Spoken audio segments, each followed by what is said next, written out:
Morning and happy Sunday. So আজকে রবিবারের দিন, তো এই রবিবারের দিনে ছোট্ট একটা ব্লগ নিয়ে চলে এলাম যে আজকে কী কী কাজকর্ম করছি সব কিছু আপনাদের সাথে শেয়ার করার জন্য। তো আশা করি ভিডিওটা আপনাদের ভালো লাগবে, অ্যান্ড ভালো লাগলে চ্যানেলটাকে সাবস্ক্রাইব করবেন অ্যান্ড কমেন্ট করবেন এই ভিডিওটা আপনাদের কেমন লাগছে। সো সকালবেলা ব্রেকফাস্টে মুড়ি আর আলু ভাজা খাওয়ার কথা ভেবে দুটো মিডিয়াম সাইজের আলু নিয়ে নিয়েছি। এবার আলুটার খোসা ছাড়িয়ে তাকে সরু সরু করে কেটে নেব।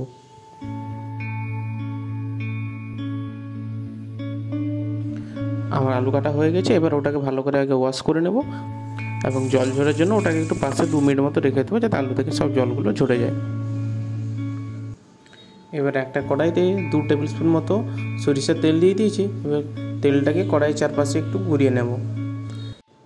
এবার আমার কেটে রাখা আলুগুলো ওই কড়াইতে দিয়ে দেবো, হালকা করে একটু নাড়িয়ে নেব। এবার দিয়ে দেবো 1 টেবিল স্পুন মতো লবণ এবং একটু হলুদ গুঁড়া।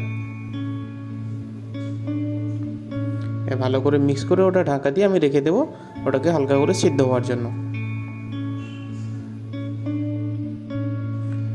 এবার সেই ভাগে আমি নিয়ে নিয়েছি একটা পেঁয়াজ আর 2টো কাঁচা লঙ্কা। পেঁয়াজগুলোকে কুচি কুচি করে নেব আর কাঁচা লঙ্কাগুলোকে মাঝখান থেকে চিড়ে নেব। এদিকে দেখুন আলুগুলো আমার হালকা হালকা করে ভাজা হয়ে গেছে। তো এবার আমি কড়াইতে দিয়ে দেবো আরেকটু সরিষার তেল, এতে দিয়ে দেবো অল্প করে জিরা। এবার জিরাটা একটু গরম হয়ে গেলে তারপরে দিয়ে দেবো আমি কুচনো পেঁয়াজ আর লঙ্কাগুলোকে। এবার ওগুলোকে একটু ভেজে নিয়ে আমি ভাজা আলুগুলো একসাথে মিক্স করে নেব। তো আমার আলু ভাজা এখানে কমপ্লিট হয়ে গেছে। তো আমি এবার ঝটপট বেরিয়ে পড়লাম বাজারের জন্য। বাজারে আনতে হতো আমার দুপুরের জন্য মাছ আর কিছু সবজি। তো প্রথমে মাছ বাজারে চলে গেলাম। মাছ বাজারে দেখি প্রচণ্ড ভিড় আছে আর মাছের দামও আজকে প্রচুর আছে। তো আমি একটু এদিক ওদিক ঘুরে দিলাম কী মাছ আছে এবং কী মাছ নেওয়া যায়।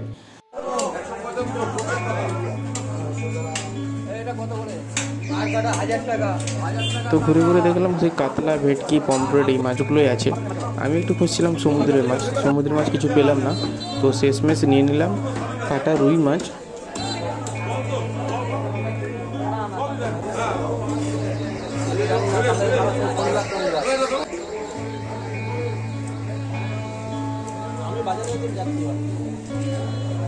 বলো না না ঠিক আছে,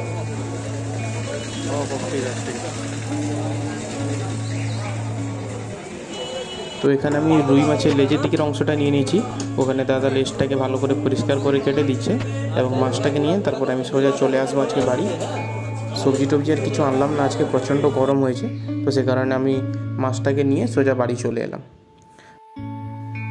ফেরার সময় দেখি একজন ফেরিওয়ালা কিছু প্লাস্টিকের জিনিস বিক্রি করছে।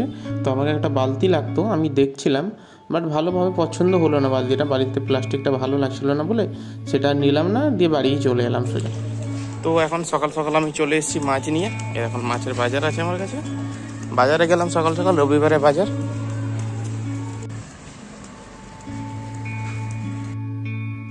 বাড়িতে এসে ঝটপট মাছগুলো একটা ঝুড়িতে বের করে নিলাম। এবার মাছটাকে ভালো করে ওয়াশ করে নেব। ওয়াশ করে ওটাকে হলুদ লবণ মাখিয়ে নেব এখন। আর হলুদ লবণ মাখিয়ে মাছটাকে 10 মিনিট রেখে দেবো যাতে ভালো করে মাছটাতে ম্যারিনেট হয়ে যায়।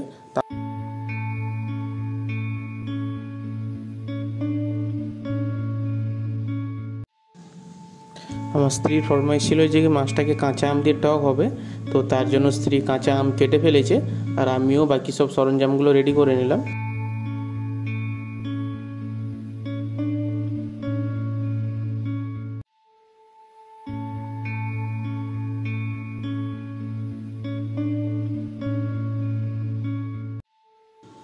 আমটা এখন দেখছি পুরো কাঁচা নেই, একটু একটু হালকা করে কালার চলে এসছে, আম পাকতে যায়।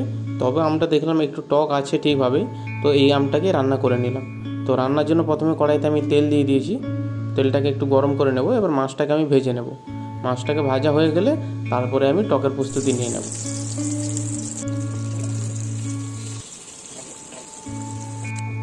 মাছগুলোকে ঝটপট ভেজে নিয়েছি। এবার সেই কড়াইতে আমি দিয়ে দেবো একটা শুকনো লঙ্কা ছেঁড়া আর তাতে অল্প করে দিয়ে দেবো 5 ফোড়ন। 5 ফোড়নটা গরম হয়ে গেলে আমার কাটা যে সবজিগুলো আছে সবজিগুলো দিয়ে তাকে একটু সিদ্ধ করতে বসিয়ে দিলাম। মাঝে মাঝে ঢাকনা তুলে সবজিগুলোকে হালকা হালকা করে নাড়িয়ে দিয়েছি যাতে বসে না যায়। তারপর এখানে একটু দিয়ে দিয়েছি শুকনো লঙ্কা গুঁড়ো, হালকা করে নাড়িয়ে এবার দিয়ে দিয়েছি সর্ষে বাটা। সর্ষে বাটা দিয়ে একটু জল দিয়ে টকটাকে ফোটানোর জন্য বসিয়ে দেবো। এখন একটু লবণ দিয়ে দিয়েছি, আর এরপরে ভিডিওটা আমার আসেনি, আমার ফোনের স্টোরেজ ফুল হয়ে গেছে, আমি খেয়ালই করিনি। তো এরপর আমি দিয়ে দিয়েছি কাঁচা আমটা একটু ফুটে গেলে আমি সেখানে মাছটা দিয়ে 2 মিনিট ফুটিয়ে আমি নামিয়ে নিই। আর আমার এই ফার্স্ট লং ব্লগটা কেমন হয়েছে আমাকে কমেন্ট করে অবশ্যই জানাবেন।